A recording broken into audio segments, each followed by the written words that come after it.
Hey, Slater Crusaders, America's the greatest country in the world. Thanks so much for being here. 5 days until the election. Can we just get this over already?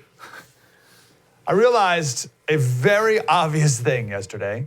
So my entire radio career has been spent in Tennessee, and then now I'm here in San Diego. Both places, voting for president was a relatively meaningless exercise, right? In both places, you had the luxury to take a strong moral stance against both candidates, a protest vote, if you will, because in Tennessee, the Republican was gonna win, and in California, the Democrat's gonna win, right? So your vote doesn't really matter.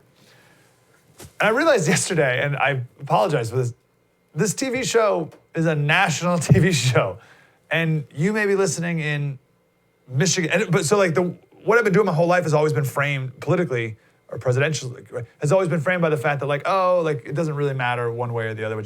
But now we have a national show, and you may be in Michigan or Pennsylvania or Wisconsin or Florida, and places where you don't have that luxury.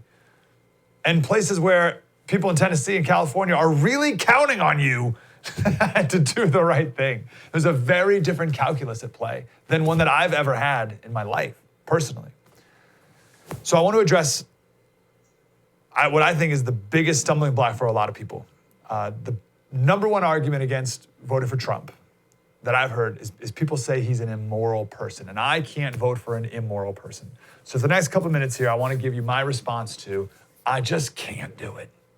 I want to, I have in the past, I've been Republican, I like Trump, I like these different things, but I just can't get myself to vote for such an immoral person. Okay, 5 points. First, I think this mostly comes from Christians, mostly.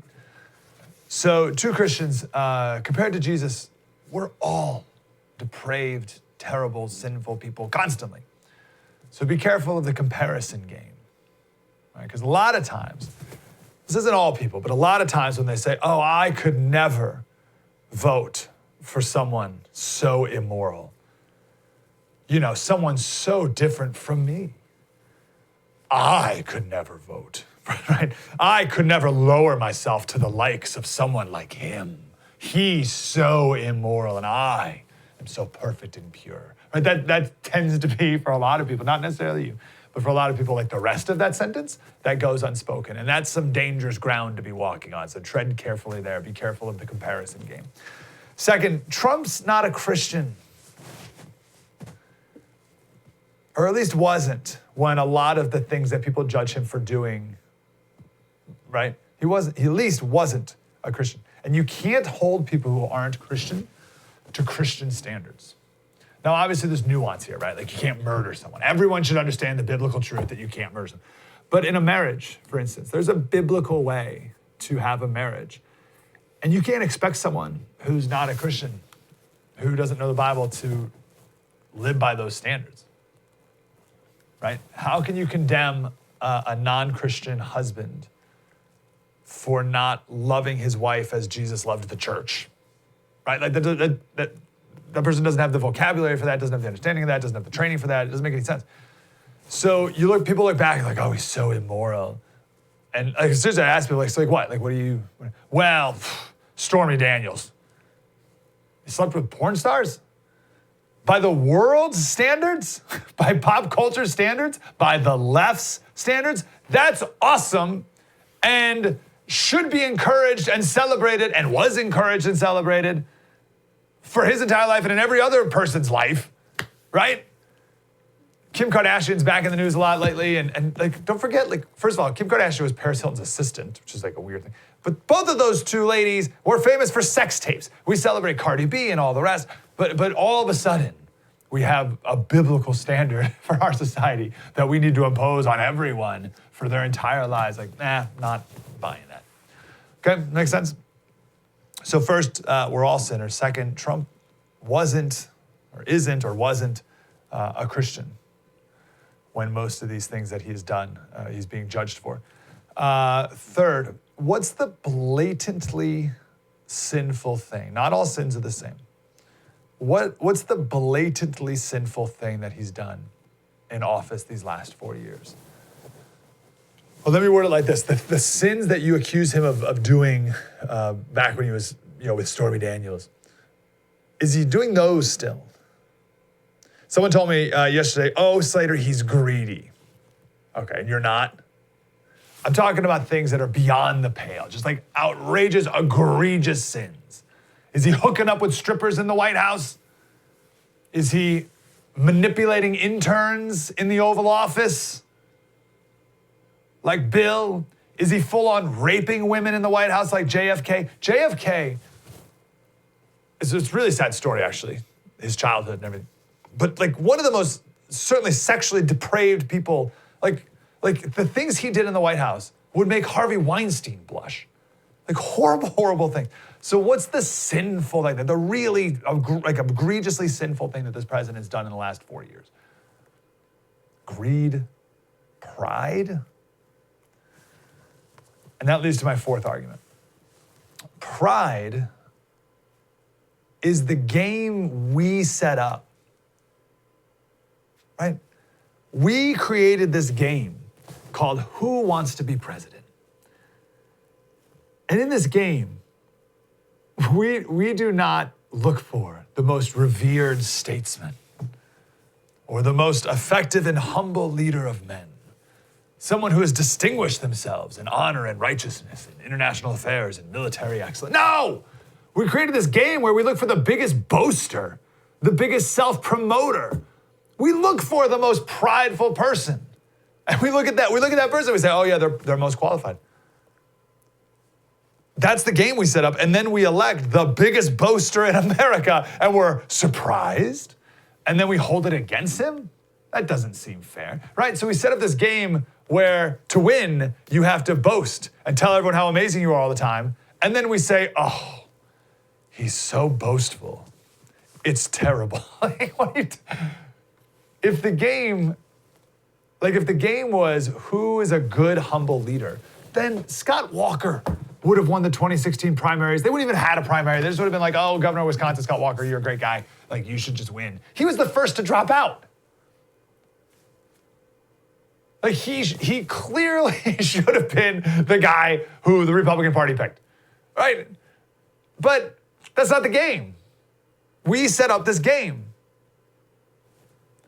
And it's the Seinfeld clip that we talked about yesterday, right? Where he said, you could tell that someone who's running for president is insane because they want to be president, right? You think for real in your head that you should be president. And if that's true, you're crazy, right?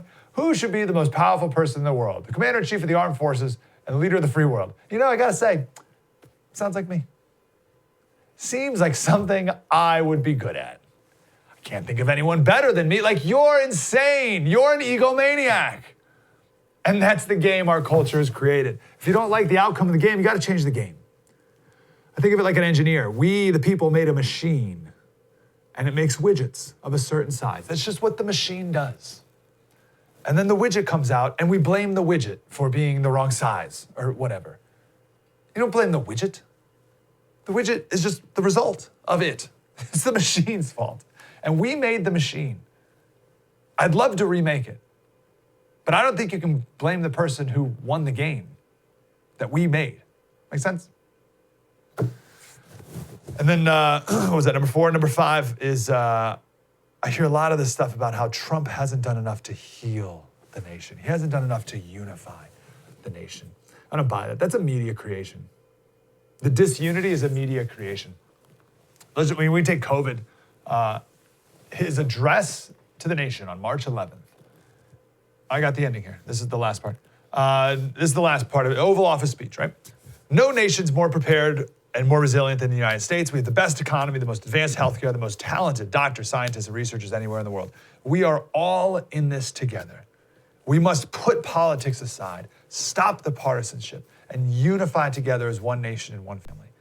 As history has proven time and time again, Americans always rise to the challenge and overcome adversity. Our future remains brighter than anyone can imagine. Acting with compassion and love, we will heal the sick, care for those in need, help our fellow citizen, and emerge from this challenge stronger and more unified than ever before. That was the next speech. There's no more unifying message than you could possibly make. And the media was having none of it. None of it. The disunity from COVID is entirely caused by the media. Entirely. Trump never made it a Democrat thing or a Republican thing or a city thing. He never did any of that. His message has entirely been unity, and the media wants nothing of it. The Democrats and the media, their starting position is whatever Trump's for, we're against. Starting in January when Trump, we talked about this yesterday, when Trump and Tom Cotton said it's a big deal, the media and the Democrats said, come on out to Chinatown. Don't be racist. Don't make fun of Chinese people for eating in wet markets and eating bats, right? Don't be racist. Don't be a xenophobe, right? It was just the opposite. Trump said it's a big deal. The media said, why are you being racist? Now Trump is like, we can beat this and let's do this all together. You're being so much disunity and it's the biggest, it's like the plague, it's Ebola. They haven't been very unifying. Now they're preaching to us that Trump isn't unifying. Give me a break. And it's the same with racial healing, right? This media creation of Trump as a racist. It is so objectively absurd. So absurd. If you just look at his life, it is so absurd. But you think, and again, I'm addressing, like if you believe that, Trump just hasn't unified the nation, you think the media would ever let him unify the nation? You think the media who has decided that this is the man, like the white supremacist in chief, you think they were gonna let him create unity after George Floyd? No way. The media needs division. They need hate. They were never gonna let him be anything but that. And don't forget, it was Obama who, after that police officer at Harvard questioned that college professor, it was Obama who said police acted stupidly. Was that healing? Was that uniting? Did Obama bring the country together with that and a million other things? And then I don't even blame Obama, really. Like, is that even the president's role? Who said that the president's supposed to be the uniter of the country? When did that become his job descriptor? Again, especially when the real decider of unity or not is the media. And they can create whatever perception they want about our country. I think we put way too much emphasis, if anything, on the president's character. Right? Can he do the job we hire him to do, which is to enact policy? Now, of course, as David Arsani told us yesterday, is his corrupt character preventing him from doing his job, right? Well, that's a different deal, right? Right? If he's with so many porn stars in the White House that he's corrupted by foreign nations or whatever, yeah, that's a problem. But that's more of a referendum on job performance, right? Is he able to execute his job? And yes. And again, remember, he's not an elder in the church. Just read Titus. He'll tell you all about the very specific and very high bar requirements to be an elder in the church. Being the head of the executive branch of the federal government, like very different things. And then my final point, I guess this is point number 6. He's setting up policy around the world and here that can allow the rest of us to live good and moral lives. Freedom. I'll give you a real life example. Barack Obama and Joe Biden, they sued, right? Barack Obama, the great moral leader, right? They sued the Little Sisters of the Poor. Twice. They sued them twice over a policy that forced these nuns to pay for birth control, which was against their religious conviction, right? So an immoral policy. You okay with that? You okay with the great moral leader, Barack Obama, suing the Little Sisters of the Poor? Twice. Right? So you have the great moral leader with an immoral policy. Is that okay? Is that better? Or would you rather have the guy who people say is immoral, but enacts policy that allows nuns to practice their faith without force from the federal government? I choose the moral policy. And I haven't even brought up abortion. So there's my, 5 or 6 reasons. Just remember, we shared the story the other day, and you go back to the first app on your smartphone, you can watch all of our back shows. But in 1934, a bunch of Baptists, the World Baptist Convention was in Germany a year after Hitler took office. And a bunch of Baptists loved Hitler because he did not drink or smoke. He was a good moral man. And because of that, they overlooked his sinful policies. So that, just because you're a moral man, supposedly, doesn't mean everything. I want to look at policy. So let's deal with the urgent issue now, and that's stopping progressives from taking over the one last aspect of our nation that they don't have complete control over. That's the urgent thing, like in 5 days. Then we can deal with the important thing of electing great moral men. And final point, don't forget that these so-called arbiters of morality, don't forget what they did to good moral men like George Bush or Mitt Romney or Brett Kavanaugh. So do they really care about the morality of the Republican? No. They're using that as a weapon to manipulate you. Deal with the urgent now, and then we can deal with the important thing next. Now, no matter what happens, I only see chaos, right? Do you see any scenario where Trump wins and the left says, great job, Mr. President, fair play, fair play. We accept and welcome with open arms your next 4 years. No way. Stores in New York City are already boarding up for election night. That's if Trump wins, which I think he will. If Biden wins, he's going to keep us shut down. The economy's going to tank. He's going to raise taxes, Green New Deal, all the rest. Either way, I only see gold prices going up because that's what happens in chaotic times. I see gold as a safe place to put some money. And then we also have trillions of dollars of spending and trillions of dollars of Fed printing money that we somehow have to pay for. And gold is really tied to the value of the dollar.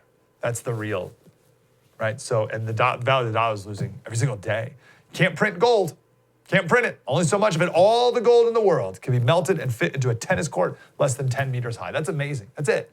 And you can call it Patriot Gold Group, and they'll mail you some. Things which kings have fought wars over for centuries, they just mail it to you.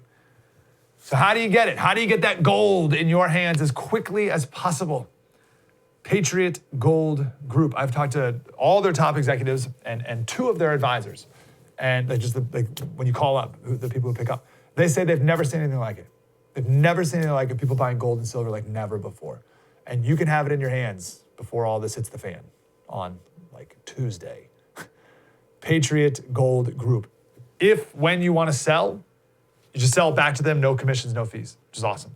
1-800-798-4260. Or you just keep it forever and give it to your kids, and they give it to their kids and kids and kids. 1-800-798-4260 or patriotgoldgroup.com.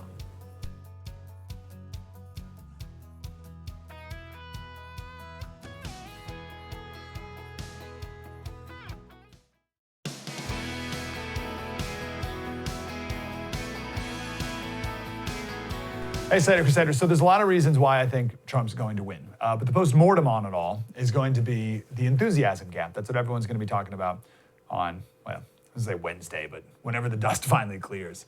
There is a enormous enthusiasm gap. Like, I don't know if there's ever been such an enthusiasm gap. But, like, it's like surreal in the midst of it right now. So after 2016, Democrats criticized Hillary for not going to Wisconsin ever. Biden yesterday never left Delaware.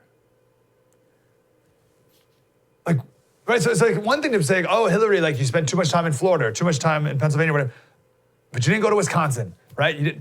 Biden never left Delaware. What's happening here? It was 6 days away from the election. And look at the difference here. So this is Trump in Nevada, okay? What was yesterday? Wednesday? It's a work day right, in the middle of the afternoon in the Nevada desert. And at the same time, Kamala was giving a speech. And I tuned over to Kamala to see what that looked like. And this is the first thing I heard. I promise you I did not search for this, but this is the first thing I heard when I tuned into Kamala. What you might have been able to do to buy some extra toilet paper?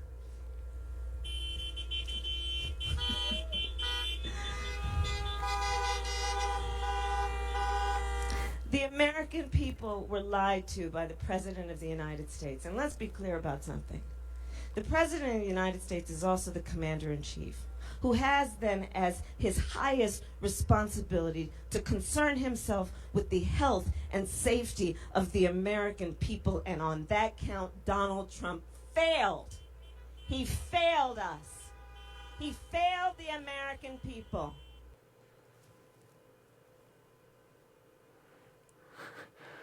What? Was you see like the random guy like meandering in the background? What was that? This dinky little stage, desert tumbleweed in the background with like an old chain link fence and a do not enter sign. Random guy strolling aimlessly behind the stage. What are they thinking? Who's in charge there? Again, this is Trump in Arizona. Like, what's happening? These are two different stratospheres. Like, doesn't even make any sense. And this was the Donald or Biden's big entrance. This is in Georgia. This was 2 days ago, compared to what Trump's doing. And Trump has some great lines about, oh, did you see Biden? He has these circles, and the people that are in the circles. And a lot of the times they just put people, and media people in the circle because they can't even. Look at this Trump entrance. You can't get more BA than that. Totally different planets. That's a massive problem for Biden. And when he loses, the Democrats are going to crush his campaign managers. And also, poor Biden, his whole legacy is going to be like, what were you thinking? And the left's starting to see that Biden's going to lose these swing states. So they're starting to write articles like this, like the one in the New York Times. The headline was, can we trust Pennsylvania's polls? All right, they see the cracks. Let's see. This is the sub-headline. They show Joe Biden clinching crucial counties. So why does it feel so different on the ground here? So this guy, here it is. Polls show Mr. Biden leading by 5 to 13 points. But I grew up around here, and I'm dubious. The place has transformed into Trumplandia. And they talk about a woman who organized this car rally for Trump. We just drove all around, and people were coming out of their houses and cheering us on as we paraded through their neighborhoods. Another woman, quote, this is Trump country. They're just outside Philly. And then just a ton of other anecdotes. And the point, the New York Times ran that just to tell their readers, guys, Trump may win again. I told a progressive friend of mine yesterday, I said, hey, listen, I don't want to get into it, but you need to prepare emotionally for Trump winning. Because they're going to be 10 times more shocked than even they were in 2016. I was like, he's probably going to win, and I don't think you're emotionally ready for that right now. There's a bakery in Hatboro, Pennsylvania. I used to live in Doylestown, outside Philadelphia. So Hatboro, it's a small town. It's like 45 minutes away from downtown. It's like 20 minutes from North Philadelphia. Small to 20,000 people. I love these little small towns in Pennsylvania. Lots of history, cute little quaint downtowns. And there's this bakery in Hatboro. And they sell cookies. They sell red cookies that say Trump and blue cookies that say Biden. Right? Little town, I would say it's just outside Philadelphia. This isn't like the country, right? This isn't like Western Pennsylvania, middle of nowhere, redneck city. This is just outside Philly. And so far, so you go and you buy a cookie, right? You buy a Trump cookie, you buy a Biden cookie, right? So far, 3,367 blue cookies, 18,241 red Trump cookies. Now listen, all of that's anecdotal, and that, like, how many cookies a bakery sells is like the pinnacle of anecdotal, ridiculous evidence. But the point is enthusiasm. Think about what it takes to go into a bakery and be like, I want the Trump cookie. And 6 times as many people are like, yeah, give me the Trump cookie. They don't even look good. They don't even look like good cookies. I was like, oh, I want the Trump one. Article goes on, talks about these women who are at a Trump store that popped up in this strip mall. It's now abandoned strip mall because of COVID. It's the only store that in existence. A Trump store. Think about that. I read the article and I like, oh yeah, the Trump store is gonna. And then I went back and I was like, wait, the Trump store. There's no Biden store. There's no Biden impromptu rallies riding through streets. There's no Biden rallies at all. That's the one you just saw. Read another article in the Federalist of these 2 guys, and they just travel through Wisconsin talking to people. And they talked to a bar owner who's a big-time Democrat and is worried because Trump might win in Wisconsin again. And he's worried not just because the Trump supporters are so motivated, but because the people who do tell him they're voting for Democrat, for Biden, they don't seem excited about it at all. And who would be? So they're in another bar, and the NBA playoff game's on. And these two guys come in and they ask if they can change one of the TVs to the vice presidential debate. And they're like, we just want to watch it. We don't really have a dog in the fight, but we just want to see it. And they said within a half an hour, it was obvious that everyone in the bar was a Trump supporter. And within 30 minutes, they're booing Kamala Harris and they're pouring shots for Mike Pence. And that night in Wauwatosa, this tiny Milwaukee suburb, rioters lit the place on fire. And even the worst thing that I've seen of all so far, walking down the residential street, breaking the windows of homes. These guys at the Federalist, they wrote about a Trump ATV rally in this county in Wisconsin, I think northern Wisconsin, that Obama won by 12 points in 2012, and Trump won by 36 points in 2016. And the point was that these people at this ATV rally with Trump flags and everything, they're not the political type. Right? They're not normally people who are involved in politics, and they sure didn't have any boat parades for Romney. I went to a boat parade here a couple weeks ago in San Diego. I've never seen anything like it. San Diego, right? The bay was packed, but it wasn't even just that. It was the whole bay for miles was packed with people. That is an enthusiasm that's. Our travels through the Michigan and Wisconsin counties that helped shake the country are admittedly anecdotal, but Trump energy and the lack of Biden excitement was everywhere, and enough to cast serious doubt on what pundits are once again claiming, of course, that Biden's going to win. Pennsylvania owner of a store called Oil and Gas Safety Supply. They sell like hard hats and protective clothing and stuff like that. She said that after Trump won, there was an explosion. This is in Western Pennsylvania, an explosion of investment in the area, completely undeniable. And now her business almost went out of business because of COVID. So she opened up and started selling Trump gear. She said she started out selling just a shelf worth of Trump gear. And now she has 10,000 square feet of Trump paraphernalia. I think we have some pictures of it right here. She says this is what's keeping her in business right now. I've never seen so many Trump flags at this boat parade. This boat parade in San Diego, every boat had, on average, I'm not exaggerating, 6 flags. And that's the average. Some had 1, some had 20. And there's your flags right there. She hosted a car rally in her parking lot. 2,000 cars.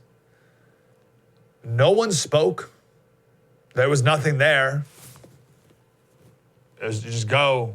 Just like, and they like drove around. Like you just like, there's an impromptu, come on out, and 2,000 cars showed up. Biden had a rally in Pennsylvania, just outside Scranton, his supposed hometown. It was Joe, his wife, and Bon Jovi. And there were 232 cars. Western Pennsylvania, 2,000 cars show up for nothing.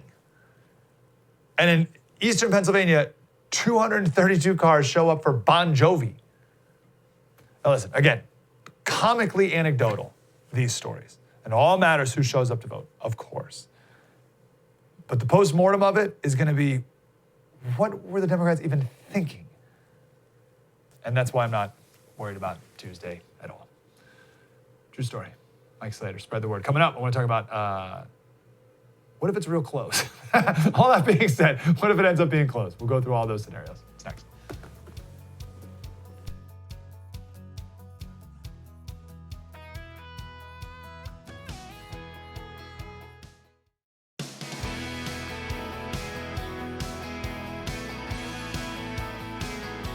Hey, Slater Crusader. So all that being said about how I think Trump's going to win, I think he's going to win by a lot. Let's talk about some fun scenarios here where it gets pretty close. Things are going to we're going to get wonky in the next couple minutes, but I like doing this, and we'll do it one time, and then hopefully it's irrelevant in a few days. We did a little election mapping, I think on yesterday's show, maybe 2 days ago, and my conclusion is it comes down to Wisconsin and Pennsylvania. Trump needs to win Ohio, no problem. Florida, no problem. North Carolina, no problem. It's Wisconsin and Pennsylvania. Those are the two big ones. Now, there's some weird scenarios, but not crazy, where Biden wins Arizona. Trump won that in 2016. So Biden flips Arizona. Biden wins Michigan. And Biden wins Wisconsin. Trump wins Pennsylvania, right? So Biden wins Wisconsin. Trump wins Pennsylvania. And then the two congressional districts, or I should say the states of Maine and Nebraska, they allocate their electors a little differently. They elect it by state and congressional district. So that's like you get one elector here and one elector there, right? And it could very likely be a 269 electoral college tie. You gotta get 270 to win. Could be 269. And there's actually a couple ways to get there. That's not the only way that I just described to get there. So real quick, let's talk about Maine and Nebraska, because this could be a thing. They elected differently. So every other state, if your candidate gets the majority of votes, you get all the electors, winner take all. Nebraska and Maine, they do it differently. Whoever wins the total statewide vote gets 2 electors. And then whoever wins each congressional district gets another point, another elector. So in Nebraska, there's 5 total. And in Maine, there's 4 total. So you get 2 for winning the state, and then 1 for each of the other congressional districts. Make sense? So that's why if you ever see a map, right, the red and blue state map, you'll see Nebraska and Maine with lines through it. That's because you can give 2 to this guy, 3 to the other guy. Right? We'll get back to that in just a minute.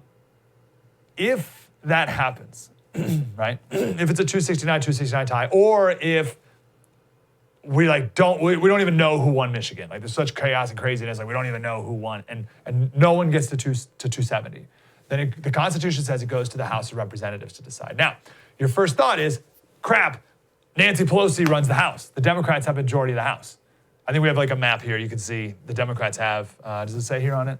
Yeah, I don't know. But the Democrats have a majority. They have I forget how many they have exactly, but I think they have a majority by 30 people. So you're like, oh no, the Democrats are gonna vote for Biden in the House.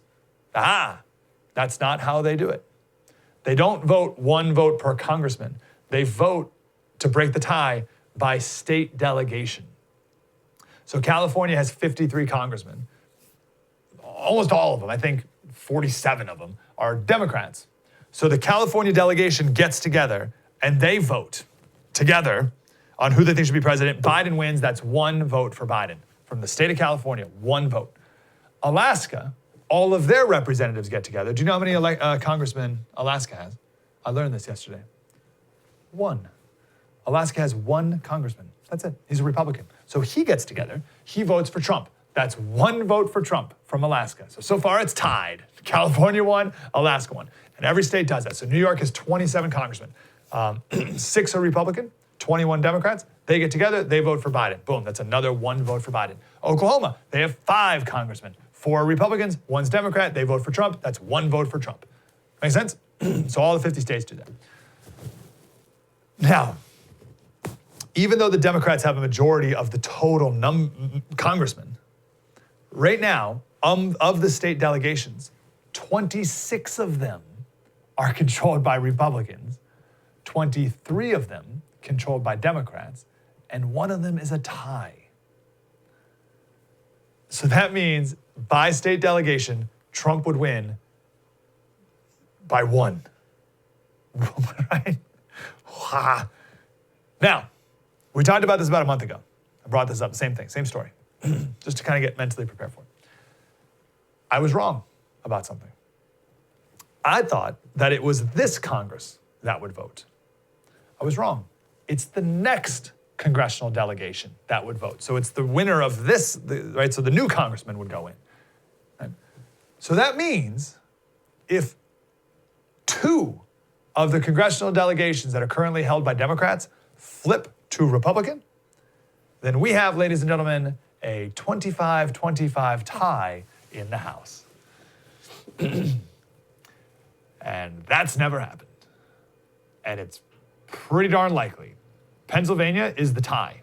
Pennsylvania has 18 congressmen, 9 Republicans, 9 Democrats. So if one of those Republicans loses his congressional seat to a Democrat, then Pennsylvania is now a Democrat delegation, and they would vote for Biden. Florida has 27 congressmen, 14 Republicans, 13 Democrats. So if one Republican congressman loses his reelection to a Democrat, then Florida is now a Democratic delegation, and they would vote for Biden, and now you have a 25-25 tie in the House. That's never happened. 1876 was the most chaotic election we've ever had. I think there were maybe even 4 states where we didn't know who won. We're like, I don't know. We'll never know. I don't know what happened, but we'll never know. So it went to the House, and people in the House, they got together and they compromised, and they said, okay, Rutherford B. Hayes, the Republican, you win, we'll give it to you, but in exchange, you have to get the Union troops out of the South. This was just after the Civil War. So they agreed to that. It went to the House, but it wasn't a tie. So we've had elections that have gone to the House before, but we haven't had elections where it's a tie in the House. There's no precedent to that, and I think the only thing you do after that is a fight. I don't know, I'm half joking. What else do you do? Who's gonna give? Which side's gonna give? Right? You think the Democrats are gonna be like, okay, you win, Trump. We'll give it to you. No way. And you think Trump is gonna be like, all right, I don't really want this job anyway. You can have it, Joe Biden. Which side's gonna give? All right. Now listen, let's not go there. I'm not saying we should fight. We're better than that, people. I'm not saying I think this is gonna happen. I think Trump's gonna win handily. But it's worth mentally preparing about. That would be interesting. We'll see. Soon. True story. Mike Slater. Spread the word.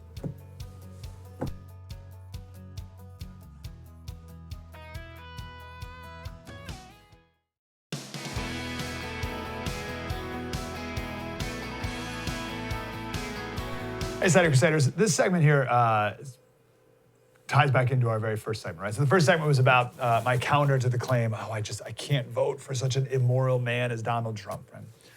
There's another claim out there that is, I'm just so disappointed in Trump. He just hasn't unified us as a nation.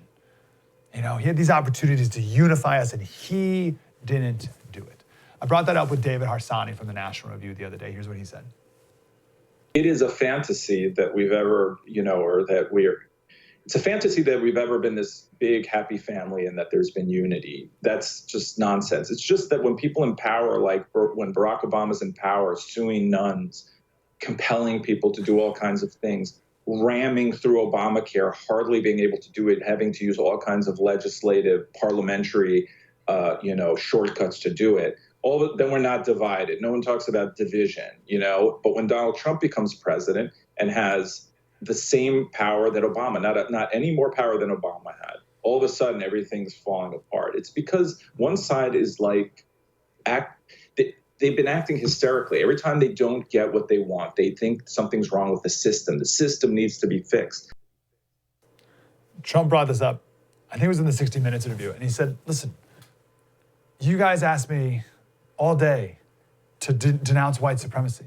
I put up a video on Twitter of him denouncing, I think it was 56 times. 56 times the president has denounced white supremacy over the last 4 years, right? You guys asked me, why am I cozying up to the thugs of North Korea? You asked me these ridiculous questions. And you asked Joe Biden what flavor ice cream he got. He walks out of an ice cream store and you asked him, what flavor ice cream? Okay? What are we doing? Right? National unity is whatever you want to think it is. That's my point here. It's whatever you want to think it is, and you are being manipulated. You're letting people manipulate you on the state of our unity or disunity. Do you no, you don't, and I don't either. I'm not trying to be mean here. No one knows the full depravity of the terrible things that goes on in your neighborhood all the time. One of my friends is in law enforcement, and for a while he worked on the child pornography in that world. And I asked him, I was standing right outside my house. I distinctly remember. I said, so how prevalent is this stuff? And he said, oh, someone here has child pornography on their computers. I was like, what? It's like, 100%. Like someone, like one of these houses, like in this neighborhood right here. I saw a story. What I'm going to share is super graphic, so just warning. I saw a story of, it was like a first grade teacher or something, and they were taking a 5-minute break, and the teacher told everyone to turn their cameras off. And for the 5-minute break, go get some water, whatever. And one girl didn't. And a 17-year-old or something, like a cousin or I don't know who it was, but some 17 or 18-year-old or something, came in and forced the first grader to perform oral sex on him right there. And the camera was on, and the teacher saw it and called police. And that's like the worst thing I could, and that happens all the time. This depraved evil happens constantly. The amount of, again, child pornography and child abuse and domestic abuse, it's all over the place. And there are amazing stories of kindness and grace and forgiveness and love and service. I read this amazing story yesterday of a foster family adopting this kid, and it was like, it's like a ball in your eyes. That's unbelievable. So what do you want to focus on? That's the question. What do you want to focus on? I think it's important to understand both, right? But where do you want to live, I guess is more the point, right? I think it's really important to understand the depravity of evil people and the prevalence of it. But it's also really important to understand how amazing people can also be too. But where do you want to spend your life? And the media, it's the same way. They get to choose. They can choose to focus on the good things about Obama and Biden. And they choose, like, what flavor ice cream? Oh, I love that flavor too. And look at the crease in his pants. He would make a great president. That was an actual quote from a New York Times reporter about Biden, or Obama. Oh, the crease in his pants. He'd make a great president. Right? So you can choose to focus on those. And they choose to focus on all the worst possible things with Trump. And if there are no bad things, then they intentionally mislead like Charlottesville. And where that doesn't even exist, they just make stuff up, like the suckers and losers hoax about our veterans. And we just got, yesterday, the New York Times anonymous senior official was just released. We'll talk more about that tomorrow, but what a total joke, right? Oh, New York Times prints an anonymous senior level official. And it was like the deputy chief of staff in the Department of Homeland Security. The Department of Homeland Security had a website with the 73 senior officials. He wasn't even on. So at best, he was the 74th highest ranking person in the Department of Homeland Security at the time. But the New York Times makes this, anonymous senior official, like he's a cabinet member or something. They manipulate everyone's perceptions constantly. We can't even fathom how much media manipulates our perceptions. It is drastic. I stopped going to Drudge Report like 2 weeks ago maybe, and it's affected my mood. It's changed my mood for the better, right? Because you go to Drudge, I don't know what happened to Drudge Report or like who he sold it to or what's going on there, but it's like further left than Huffington Post right now. It's totally, and I felt so much better just not taking in all that that website's lost its mind. And instead get some real thing, like some real, and I'm not saying it has to be pro-Trump stuff, but just like real, honest, decent truth. Garbage in, garbage out. Garbage in, garbage out. It's a truism of life. And the media's decided that they're only going to feed you the bad things about Trump. And my point of bringing this up is then people complain, he just hasn't unified the nation. Yeah. Because the media will never let him. They would never allow it. So my argument is, if you think Trump hasn't unified the nation, how much of that perception is based off of the media? And how much of that perception is based off of your choice on whether you want to be unified? And how much of that perception is based off of this like out here, like what I read in the newspaper or see on cable news versus like you and your neighbor talking as people? So why would you focus on this versus like this real interaction that you have? So don't get tricked by all of it, is my point. And the media is the great deceiver of all. Remember, Bush was this incredible moral man, and they made him out to seem like the worst person who's ever walked the face of the earth. Mitt Romney is like the most decent person ever. Speaking of ice cream, I saw Mitt Romney the other day walking with an ice cream cone at the mall. Anyway, long story. He lives in San Diego. And you're like, oh, like he's like wearing a sweater with his wife, and they're just walking. And he's like, oh, like, you know what I mean? He's like Mitt Romney's like the nicest guy ever, and just dragged through the mud. And then Kavanaugh, and then ACB last week. Right? So I'm just not buying this argument from the left that Trump is just so awful. Like he just can't be president. They hate Trump. They will always hate Trump until the next Republican runs for president. And I guarantee you with every fiber of my being that the media is going to say, you know, Trump wasn't really that bad. He reached across party lines on a lot of issues. He actually went against his party on criminal justice reform and gay rights. And looking back, he was actually pretty centrist on a lot of things. It's this Republican who's the real Hitler. I promise you. Tomorrow, we have our special. We're going to go deep into not just the polls, but registration numbers and early vote tabulations. We're going to play the ground game tomorrow because we only have a few more days. And then we can end this already. But then the real fun starts, right? True story. Mike Slater. We'll see you tomorrow. Spread the word.